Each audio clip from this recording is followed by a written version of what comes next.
Sebelum mondok tuh pandangan saya tentang pondok pesantren tuh dulunya saya kira pondok pesantren tuh tempat yang ketinggalan zaman lah gitu, nggak tahu dunia luar, ketinggalan informasi-informasi yang baru.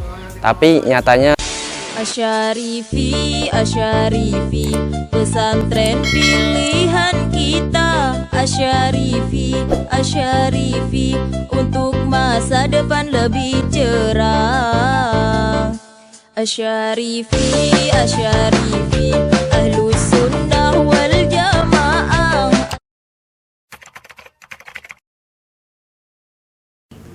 Assalamualaikum warahmatullahi wabarakatuh.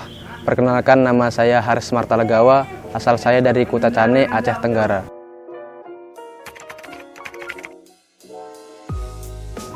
Awal kenapa saya mau mondok itu pas tahun 2019. Nah, pada waktu itu kan corona di mana-mana tuh, nggak bisa sekolah, lockdown di mana-mana, jadi susah lah buat sekolah. Kalaupun sekolah dari rumah, tugas numpuk lah. Nah, pas saya lulus tuh masih aja corona. Jadi saya mutusin lah buat mondok biar coba hal baru. Kayaknya seru mondok itu. Sebelum mondok tuh pandangan saya tentang pondok pesantren tuh dulunya saya kira pondok pesantren tuh tempat yang ketinggalan zaman lah gitu, nggak tahu dunia luar, ketinggalan informasi-informasi yang baru.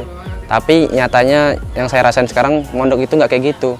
Padahal pondok sekarang tuh seru, apalagi pondok-pondok modern yang di Indonesia kan sekarang udah banyak. Salah satunya Asyarifi ini, pondoknya modern banget, jadi nggak bakal kok ketinggalan informasi atau ketinggalan zaman gitu.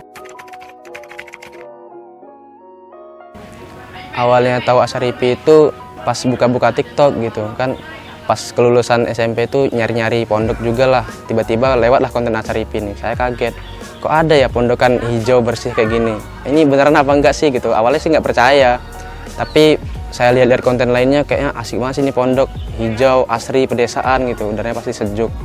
Ya udahlah, saya putusin buat ke Asyarifi dan ternyata emang bener-bener bagus.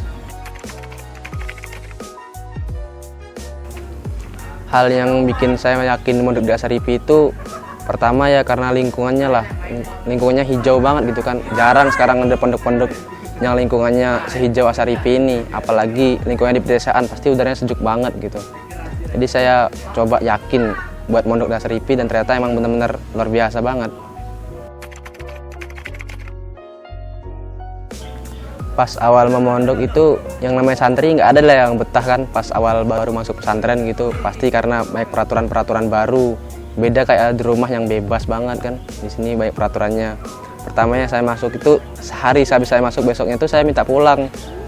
Cak, saya udah nggak kuat sini Cak, saya mau minta pulang. Saya bilang gitu ke Cak Soleh, tapi Cak Soleh bilang, kamu tuh jangan minta pulang dulu, kamu baru sehari di sini, kamu tuh belum bergaul sama teman-teman, cari teman dulu coba katanya.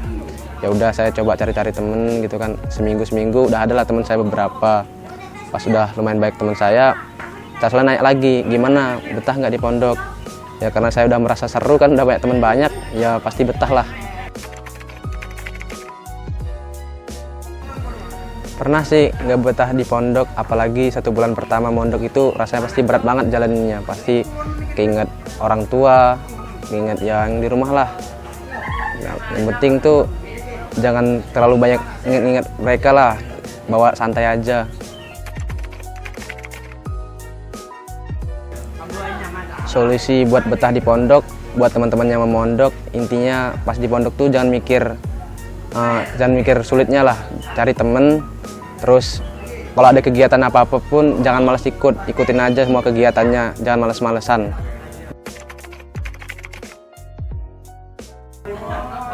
Mondok itu menurut saya rasanya seru banget sih, apalagi di zaman yang kayak sekarang kan, jarang-jarang gitu ada santri-santri zaman sekarang. Jadi buat kita yang santri itu spesial.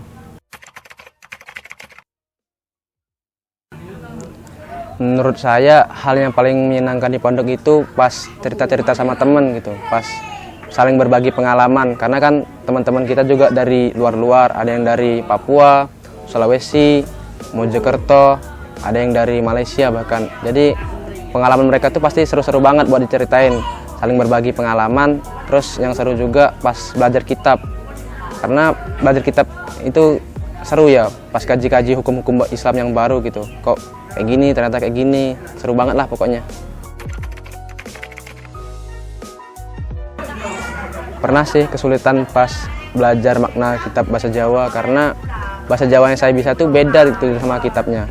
Banyak bahasa-bahasa kitab yang nggak sama bahasa yang saya pelajari, jadi harus menyesuaikan lagi. Tapi sekarang alhamdulillah udah bisa. Dulu sebelum mondok saya tuh orangnya tuh pemalas banget gitu. Di rumah tuh mageran lah. Kalau ada azan pun kadang disuruh sholat tuh entar-entar, nanti ujung-ujungnya nggak sholat. Kalau sekarang kan udah di pondok, denger bunyi musola aja langsung kabur lah, takut telat. Apalagi kalau udah di rumah tuh pas pulangan denger musola kampung bunyi tuh rasanya panik banget, tuh langsung cepet-cepet mandi lah, cepet-cepet ke musola. Buat ayah ibu yang di rumah, doain Aris terus biar Aris semangat mondoknya. Karena doa kalian tuh berarti banget buat Aris. Terus jangan mikir-mikirin Aris pasti baik-baik aja kok di sini, karena Aris udah besar pasti bisa jaga diri. Satu kata buat santri, gaul. Satu kata buat Pondok Pesantren Asyarifi, tetap semangat menciptakan generasi yang unggul, islami, dan berprestasi.